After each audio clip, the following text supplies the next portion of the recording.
नमस्कार. दिल्ली ते मुंबई या कार्यक्रमात बघूयात गेल्या आठवड्याभरातल्या काही ठळक घडामोडी. MICT या भारतातील सर्वात मोठ्या मुंबई आंतरराष्ट्रीय प्रवासी जलवाहतूक स्थानकातून मुंबईत प्रवासी जलवाहतुकीचं केंद्रीय नौवहन आणि जलवाहतूक मंत्री सर्बानंद सोनोवाल यांच्या हस्ते औपचारिक उद्घाटन झालं. मुंबईतील बॉम्बे एक्झिबिशन सेंटर इथं 24 ते 26 एप्रिल दरम्यान इंडिया स्टील 2025 या उपक्रमाच्या 6व्या आवृत्तीचं आयोजन केलं गेलं आहे. मुंबईत पार पडलेला waves cosplay championship wild card showdown जबरदस्त यशस्वी ठरला.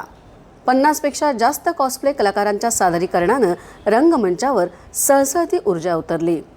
पुणे येथील सशस्त्र दल वैद्यकीय महाविद्यालयाच्या 59व्या तुकडीतील वैद्यकीय पदवीधर भारतीय सशस्त्र दलात दाखल झाले आहेत. बेलारूसच्या वस्त्रोद्योग शिष्टमंडळानं मुंबईत NIFT इथं भेट देऊन शैक्षणिक तसंच औद्योगिक सहयोग विषयक संधींचा वेध घेतला.